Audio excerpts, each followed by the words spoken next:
berasal dari internal perusahaan adalah A. Outsourcing, B. Bursa kerja khusus, C. Headhunter, D. Media sosial, E. Mutasi pegawai. Jawaban dari soal yang pertama adalah C. Headhunter. 2. Salah satu prosedur pengadaan PNS adalah adanya pengumuman lowongan yang disampaikan melalui media massa yang memuat minimal hal-hal berikut, yaitu A. Nama jabatan, jumlah lowongan, kualifikasi pendidik, instansi yang butuh.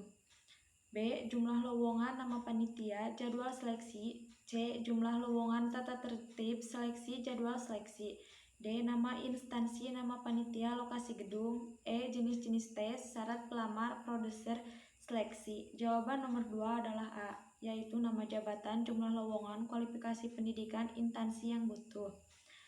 Ketiga, kegiatan untuk mengisi jawaban yang lowong yang pada umumnya disebabkan adanya pegawai yang berhenti, pensiun, meninggal dunia adalah pengertian dari A. Pengadaan pegawai, B. Rekrutmen, C. Seleksi pegawai, D. Formasi, E. Analisis pegawai. Jawaban dari nomor 3 adalah A. Pengadaan pegawai. 4. Rekrutmen pegawai melalui outsourcing tidak boleh dilakukan terhadap A. Layanan kebersihan, B. Satpam, C. Penitipan anak, D. Catering, E. Programmer, yaitu C. Penitipan anak. 5. Informasi yang tidak dibutuhkan dalam kegiatan tes kesehatan bagi calon pegawai atau pelamar adalah A. Kesehatan fisik dan jiwa, B. Penggunaan narkoba, C. Minuman keras, D. Merokok, E. Status perkawinan. Jawaban nomor 5 yaitu E. Status perkawinan. Perhatikan data berikut.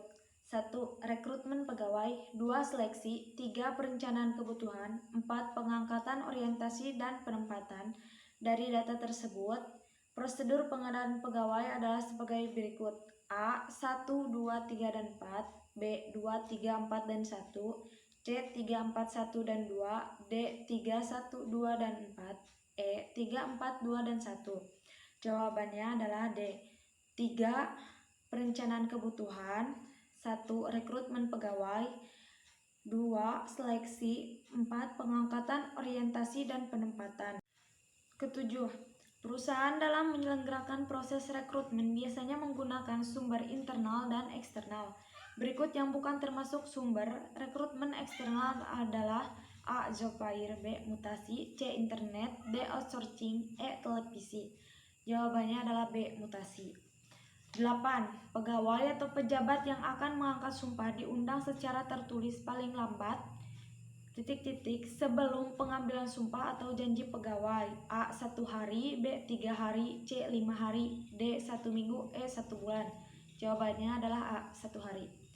Jenis humas yang berada di kepolisian dan berhubungan dengan kelompok minoritas, hak warga negara, dan kejahatan disebut jenis humas. A. Industri dan bisnis, B. Organisasi bisnis, C. Organisasi sukarela, D. Organisasi internasional, E. Penegak hukum. Jawabannya adalah E. Penegak hukum. Aspek yang mempengaruhi kinerja seorang pegawai hingga pegawai tersebut semakin produktif adalah aspek A. Kesetiaan, B. Etika, C. Komunikasi, D. Layanan, E. Produktivitas. Jawabannya adalah E. Visi humas pemerintah, misi humas pemerintah, dan strategi humas pemerintah adalah bagian dari A. Dasar pelaksanaan humas, B. Aturan kehumasan, C. Pedoman kehumasan, D. Asas kehumasan, E. Inti kehumasan. Jawabannya adalah pedoman kehumasan bagian C. Berikut yang termasuk halayak utama dalam suatu perusahaan adalah A. Masyarakat luas, B. Calon pegawai, C. Para pegawai, D. Pemasok jasa, E. Investor asing. Jawabannya adalah A. Masyarakat luas.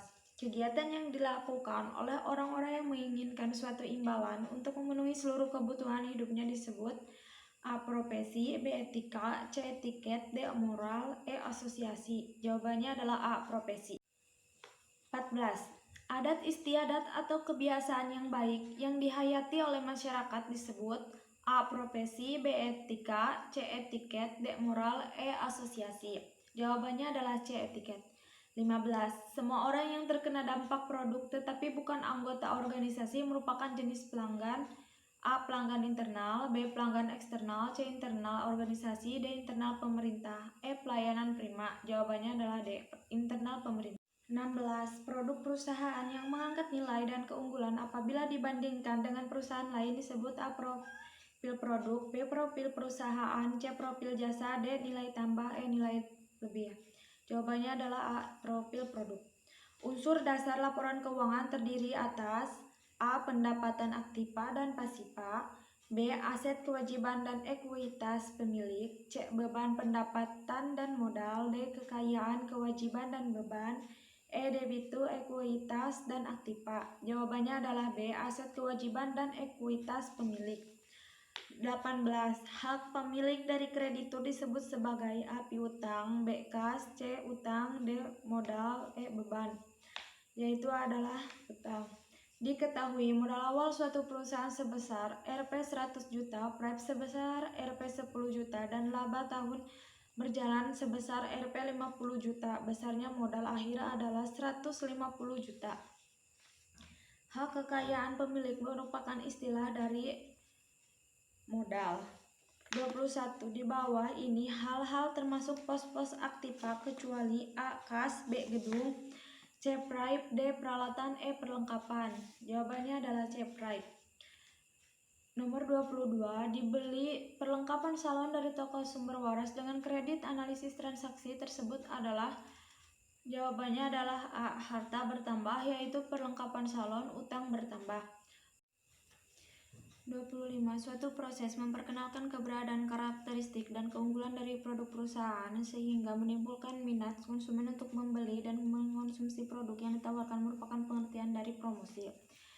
26. Yang bukan termasuk ciri-ciri promosi penjualan adalah E. Memudahkan pengemasan barang. 27. Berikut yang merupakan tujuan utama dari promosi menurut Pandit Tijiptono adalah A. Menginformasikan. 28.